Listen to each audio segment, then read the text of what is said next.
અને આપણે પણ ગમે ત્યાં જઈએ ને ભાઈ, ભલે ગમે ત્યાં પ્રસાદ લેવો પડે, જે સ્થાનમાં ઊભા છો ને બસ પ્રભુને આ પ્રમાણે કૃપાનાથ આરોગ્ય આપ.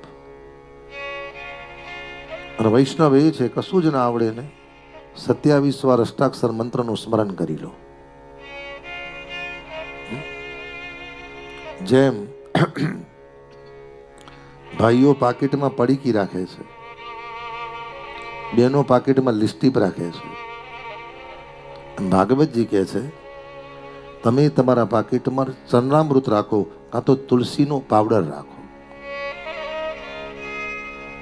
કોઈ પણ સ્થાનમાં જાઓ એ ભોજનમાં તુલસીનો જે પાવડર છે કે તુલસી પત્ર પધરાઈ અને ભગવાનને સ્મરણ કરો. ભાગવતજી કે જે અન્નમાં તુલસી પત્ર પધરાવો પ્રભુ આરોગ્ય છે અને એ પ્રસાદ તમે ખાઓ તો તમારું કલ્યાણ થાય છે.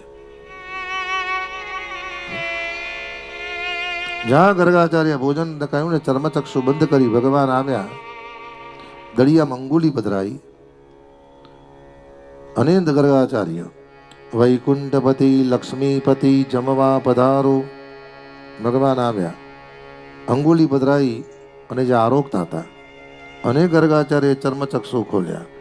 બોલો ચતુર્ભુજ નારાયણ ભગવાન કી જય.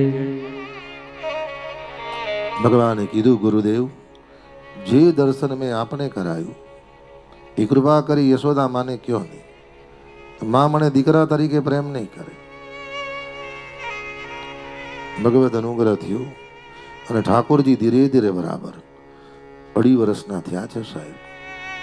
અને ભગવાન પહેલી વાર યશોદાના મહેલની બહાર આવ્યા અને ચારે બાજુ દ્રષ્ટિ કરી અને કહે છે ને કૃષ્ણ માટી રે ખાધી, કૃષ્ણ માટી રે ખાધી. જ્યાં ભગવાને માટી આરોગ્યા અને માં કહ્યું ને ભગવત અનુગ્રહથી યશોદાને વિશ્વ રૂપનું દર્શન કરાયું.